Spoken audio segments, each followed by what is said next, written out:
মুসলিমরা আজ জালিম হয়ে উঠেছে বলছে ভিপি নূর। এদিকে মন্ত্রী করার লোক খুঁজে পাবে না বিএনপি বলছে ফারহাদ মজহার। আরো জানিয়ে দিব, মানবিক না হলে দেশের উন্নতি সম্ভব নয়, সেনা প্রধানের হুমকি। আরও থাকছে, গোপালগঞ্জ সংঘর্ষ তদন্তের জন্য প্রয়োজনে লাশ উত্তোলন হবে বলছে স্বরাষ্ট্র উপদেষ্টা। আরও জানিয়ে দিব, নির্বাচন নিয়ে কোনো অনিশ্চয়তা নেই বলছে প্রেস সচিব। আরও থাকছে, ফেব্রুয়ারিতে নির্বাচন ছাড়া দ্বিতীয় কোনো পথ নেই বলছে আমির খুসরো। সর্বশেষ জানিয়ে দিব, জামাতের জাতীয় সমাবেশে যোগ দিলেন সার্জিস। মজলুমরা আজ জালিম হয়ে উঠছে বলছে ভিপি নূর। গণ অধিকার পরিষদের সভাপতি নুরুল হক নূর বলেছেন, আমরা দেখছি ফ্যাসিবাদ বিরোধী আন্দোলন আমাদের অংশ ছিল এমন কিছু দল আজ মজলুম থেকে জালিম হয়ে উঠছে। শনিবার সোহরাওয়ার্দী উদ্যানে বাংলাদেশ জামাতে ইসলামী জাতীয় সমাবেশে তিনি এসব কথা বলেন। নুরুল হক নূর বলেছেন, জাতীয় নির্বাচনের আগে স্থানীয় সরকার নির্বাচন দিতে হবে, সেই সঙ্গে ছাত্র সংসদ নির্বাচন দিতে হবে। জামাতের এই সমাবেশে অংশ নিতে ঢাকা সহ দেশের বিভিন্ন প্রান্ত থেকে হাজার হাজার নেতাকর্মী জড়ো হয়েছেন। দলটির পক্ষ থেকে সারা দেশের ডান ও ধর্মভিত্তিক ঘরানার একাধিক রাজনৈতিক দলকে আমন্ত্রণ জানানো হয়েছে। এনসিপি ছাড়াও ইসলামী আন্দোলন বাংলাদেশ, খেলাফত, যুব মজলিস, গণ অধিকার পরিষদ সহ কয়েকটি দল সমাবেশে প্রতিনিধি পাঠিয়েছে বলে জানা গেছে।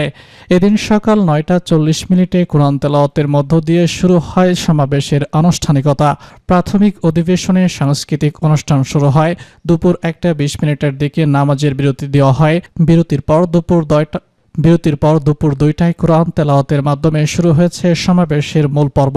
সেখানে জামাত আমির ডাক্তার শফিকুর রহমান সহ দলের শীর্ষ নেতারা উপস্থিত হয়েছেন। মন্ত্রী করার লোক খুঁজে পাবে না বিএনপি বলছে ফারহাদ মজহার। দলকে ঠিক না করে বিএনপিকে ক্ষমতায় বসিয়ে দেওয়া হলে মন্ত্রী করার লোক খুঁজে পাবে না বলে মন্তব্য করেছেন কলামলিস্ট ফারহাদ মজহার। শনিবার দুপুরে চট্টগ্রাম প্রেস ক্লাবের সমসাময়িক বিষয় নিয়ে সাংবাদিকদের সঙ্গে মতবিনিময় অনুষ্ঠানে এসব কথা বলেন তিনি। ফারহাদ মজহার বলেছেন, অভ্যুত্থানের পরে নতুন গণতন্ত্র প্রণয়নে মনোযোগী না হয়ে তারা শুধু নির্বাচন করছেন। তারা পতিত ফ্যাসিবাদী শাসনে ফিরে যাওয়ার অপচেষ্টা লিপ্ত। শুধু ব্যালটের মাধ্যমে নয়, রক্ত দিয়েও নির্বাচন হয়। বর্তমান সরকার রক্তের ভোটে নির্বাচিত হয়ে ক্ষমতায় এসেছে বলে মন্তব্য করেছেন তিনি আরো বলেছেন, দেশকে পুরোপুরি ফ্যাসিবাদ মুক্ত করতে হলে সেকুলার ফ্যাসিবাদ এবং ধর্মীয় ফ্যাসিবাদকে একসঙ্গে মোকাবেলা করতে হবে। আওয়ামী লীগের শাসন আমলে বিরোধী মতকে জঙ্গি ট্যাগ দিয়ে দমন করা হতো, এখন কারো বিরুদ্ধে বললে এর এজেন্ট ট্যাগ দেওয়া হচ্ছে।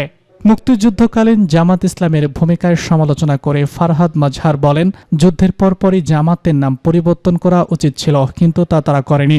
জুলাই বিপ্লবের পর তাদের রাজনীতি নতুন করে ঢেলে সাজানোর উপযুক্ত সময় চলছে, কিন্তু এই সময়টিও তারা হেলায় হারাচ্ছে।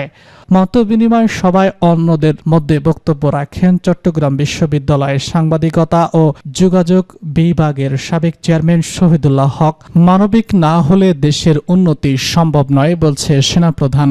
দেশকে উন্নতির পথে এগিয়ে নিতে শৃঙ্খলা এবং মানবিক মূল্যবোধের গুরুত্ব অপরিসীম বলে মন্তব্য করেছেন বাংলাদেশ সেনাবাহিনীর প্রধান জেনারেল ওয়াকারুজ্জামান। তিনি বলেন, মানবিক ও ভালো মানুষ না হলে দেশের উন্নতি সম্ভব নয়। শনিবার মিরপুর সেনানিবাসে military institute of science of technology, mechanical engineering and applied science বিষয়ক দ্বিতীয় আন্তর্জাতিক সম্মেলনের 7ম অনুষ্ঠানে প্রধান অতিথির বক্তব্যে এসব কথা বলেন সেনাপ্রধান। তিনি বলেছেন, শৃঙ্খলা মেনে চললে দেশই লাভবান হবে। উন্নয়নের জন্য কৌশলগত শিক্ষার গুরুত্ব অপরিসীম।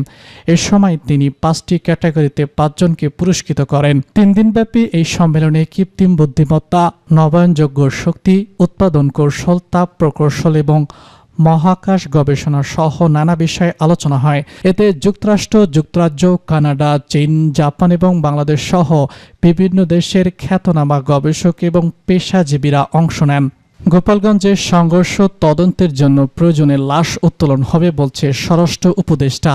গোপালগঞ্জের সংঘর্ষের ঘটনায় নিহত ব্যক্তিদের ময়নাতদন্তের প্রয়োজনে কবর থেকে লাশ উত্তোলন করা হবে বলে জানিয়েছেন স্বরাষ্ট্র উপদেষ্টা লেফটেন্যান্ট জেনারেল মোহাম্মদ জাহাঙ্গীর আলম চৌধুরী। শনিবার 19 জুলাই দুপুর 12টার দিকে হযরত শাহজালাল আন্তর্জাতিক বিমানবন্দরের দ্বিতীয় টার্মিনাল পরিদর্শন শেষে সাংবাদিকদের প্রশ্নের জবাবে তিনি এসব কথা বলেন। জাহাঙ্গীর আলম চৌধুরী বলেছেন, গোপালগঞ্জে সংঘর্ষের ঘটনায় 5 জন মারা গেছেন। এর মধ্যে ঢাকায় যে মারা গেছেন তার ময়নাতদন্ত হচ্ছে। গোপালগঞ্জে মারা গেছেন তাদের কয়েকজনের লাশ পরিবার নিয়ে গেছেন। তাদের ময়নাতদন্ত কি হবে? দরকার হয় তার ময়নাতদন্ত করা হবে। গোপালগঞ্জ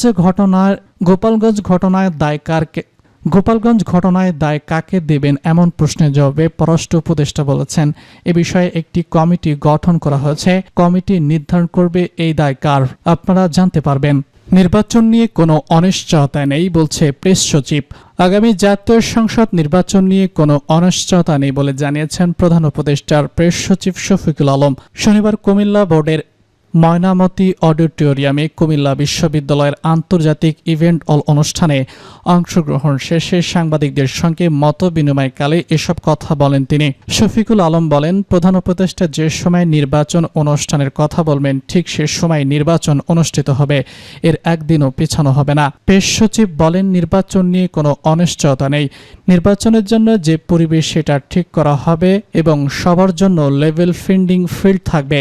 অতীতের যে কোনো নির্বাচনের তুলনায় ভালো নির্বাচন হবে। পিআর পদ্ধতিতে সংসদ নির্বাচন বিষয়ে তিনি বলেছেন, বিষয়টি নিয়ে সব রাজনৈতিক দল ও কমিশনগুলো কথা বলছে এবং খুবই কম আন্তরিকতার সঙ্গে বিষয়টি আলোচনা করছে। দ্য নেক্সট উইক প্রতিপাদ্যে কুমিল্লা বিশ্ববিদ্যালয়ে দ্বিতীয়বারের মতো আয়োজিত অনুষ্ঠানে স্পিকার হিসেবে ছিলেন কুমিল্লা বিশ্ববিদ্যালয়ের উপাচার্য প্রফেসর ডক্টর হায়দার আলী। ফেব্রুয়ারিতে নির্বাচন ছাড়া দ্বিতীয় কোনো পথ নেই বলছে আমির খসরু। আগামী বছরের ফেব্রুয়ারিতে নির্বাচন ছাড়া অন্য কোনো পথের চিন্তা করলে তা বাংলাদেশের জন্য বিপদ ডেকে আনবে বলে মন্তব্য করেছেন বিএনপির স্থায়ী কমিটির সদস্য আমির খসরু মাহমুদ চৌধুরী। তিনি বলেছেন, জনগণ স্থিতিশীল সহনশীল বাংলাদেশ চায়। এর জন্য ফেব্রুয়ারিতে নির্বাচন ভিন্ন দ্বিতীয় কোনো পথ নেই। শনিবার চট্টগ্রাম মহানগরী লিভিল ক্লাবে অনুষ্ঠিত বাংলাদেশ শিক্ষক সমিতির চট্টগ্রাম উত্তর জেলার ত্রিবার্ষিক সম্মেলনে প্রধান অতিথির বক্তব্যে তিনি এসব কথা বলেন। আমির খসরু বলেছেন, জনগণের ভোটে জনগণের মালিকানা নির্বাচিত সংসদ সরকার, এর বিকল্প নেই। বাংলাদেশের মানুষ দীর্ঘদিন এজন্য ভোটের পরীক্ষায় রয়েছে। যারা নির্বাচন চান না তাদের দল করার কোনো প্রয়োজনীয়তা আছে কিনা সেটা নিয়ে প্রশ্ন তুলেছেন তিনি। বিএনপি ক্ষমতায় আসলে শিক্ষকদের সকল বৈষম্য সমাধানে পর্যাপ্ত অর্থনৈতিক বরাদ্দ দেওয়া হবে বলেও জানান আমির খসরু। জামাতের জাতীয় সমাবেশে যোগ দিলেন সার্জিস আলম। রাজধানীর সরোয়ার্দী উদ্যানে বাংলাদেশ জামাতে ইসলামের জাতীয় সমাবেশে যোগ দিয়েছে জাতীয় নাগরিক পার্টি এনসিপি উত্তরাঞ্চলের মুখ্য সংগঠক সার্জিস আলম। শনিবার 19 জুলাই দুপুর 2:55 দিকে সমাবেশে যোগ দেন তিনি। এনসিপির এই নেতাকে মূল মঞ্চে জামাতের নেতাদের পাশে বসে থাকতে দেখা গেছে। এনসিপি ছাড়াও বেশ কয়েকটি রাজনৈতিক দলকে সমাবেশে আমন্ত্রণ জানিয়েছে জামাতে ইসলামী।